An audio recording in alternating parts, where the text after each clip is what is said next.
जब हम कह रहे हैं आपको कि डाइपेप्टाइड, डाइपेप्टाइड मतलब हमने क्या देखा था, अमाइनो एसिड 1 अमाइनो एसिड 2 दोनों के बीच में बॉन्डिंग हुई, डाइपेप्टाइड बनी।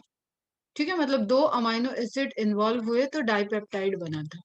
क्लियर। अब हम कह रहे हैं polypeptide of 100 amino acid, polypeptide of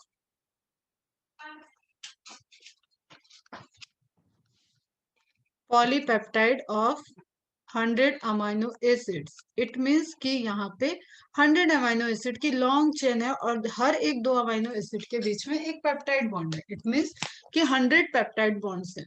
तो हमेशा जब आप बोल रहे पॉलीपेप्टाइड, इट मीन्स कि एक long chain of amino acid join together by the peptide bond. जो बेसिक बॉन्डिंग है, अभी हम सेकेंडरी टर्सरी पे आए नहीं है बेटा। जब तक बेसिक बॉन्डिंग चलेगी, प्राइमरी पॉलीपेप्टाइड चेन की बात होगी, तब तक वहां पे सिर्फ आपको वही COOH carboxylic group amino group और दो, एक का कार्बोक्सिलिक ग्रुप एक का अमाइनो ग्रुप का कंट्रीब्यूशन, वाटर मॉलिक्यूल का निकलना, condensation reaction, dehydrogenation reaction and then as a resultant formation of CONH peptide bond.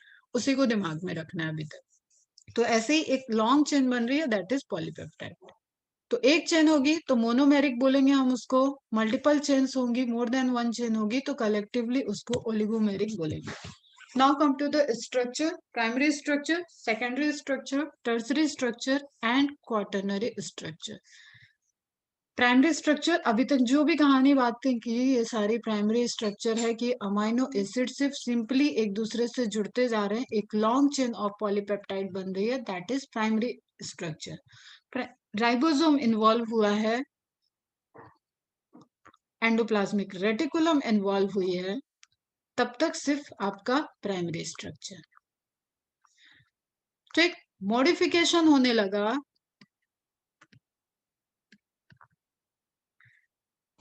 Packaging होने लगी। पैकेजिंग तो मतलब एकदम फाइनल ही आ गया। ये सब चीजें आपकी tertiary, quaternary and secondary structure.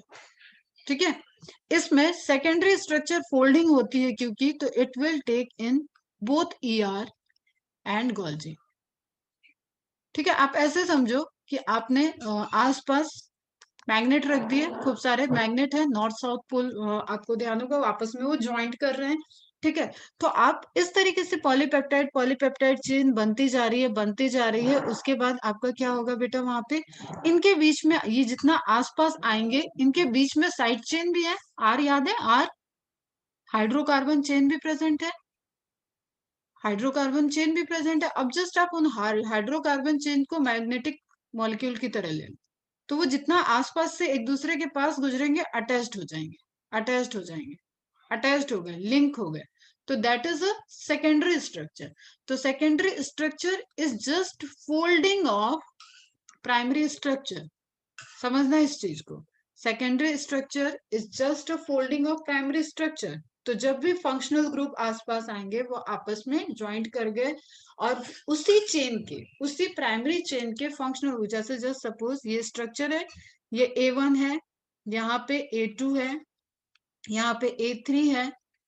तो A3 का फंक्शनल ग्रुप A1 से रिएक्ट कर सकता है। अब ये टर्न हो रहा है और ये A3 A1 एक दूसरे के पास आ गए तो ये बाइंड कर गए। क्लियर, इस तरह की बाइंडिंग स्टार्ट हो जाएगी। तो हो सकता है वो अल्फा हेलिक्स में कन्वर्ट हो जाए, हो सकता है वो प्लीटेड शीट, ठीक है, बीटा प्लीटेड शीट जिसको बोल रहे हैं। तो देखते हैं अभी वन बाय वन। जस्ट आपको समझना है यहाँ पे कि जब राइबोसोम सिंथेसाइज कर रहा था, प्रोटीन को बना रहा था, तो वो आपका प्राइमरी स्ट्रक्चर बना था।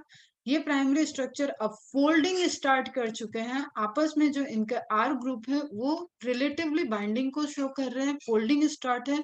तो ये सेकेंडरी स्ट्रक्चर है, प्राइमरी फोल्डिंग है।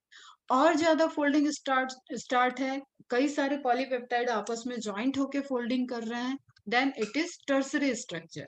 जो आपका फंक्शनल स्ट्रक्चर होता है वो कभी भी प्राइमरी नहीं होता है, कभी भी सेकेंडरी नहीं होता है।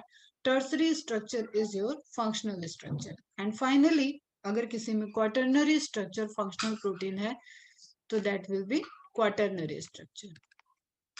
ठीक है, क्वाटरनरी मतलब और एसोसिएशन चाहिए, कॉम्प्लेक्सिटी बढ़ती जा रही है। आप समझो एक सिंपल चेन से आपने उसकी कॉम्प्लेक्सिटी को हाई करते हुए आप उसको फोल्ड करते जा रहे हो। ठीक है, जस्ट आप ऐसे समझो कि आपने हाथ में मोतियों की माला ली, ठीक? एक पहले आपने ब्लू कलर की मोतियों की माला ले रखी है, फिर आपने एक दूसरी माला ली थी, उसमें ग्रीन कलर के पर्ल हैं एंड देन थर्ड लिया, उसमें गोल्डन कलर के पर्ल हैं। ये 3 पॉलीपेप्टाइड राइबोसोम ने अलग-अलग राइबोसोम ने सिंथेसाइज किए और ये एंडोप्लाज्मिक रेटिकुलम में मूव कर रहे हैं। अब इनके पास पॉसिबिलिटी क्या है कि ये जो तुम्हारी ग्रीन मोतियों की माला थी, ग्रीन मोतियों की माला है जस्ट सपोज, ठीक है? इन मोतियों की माला में आपस में बाइंडिंग होना स्टार्ट हो जाए, आर चेन की वजह से ये एक दूसरे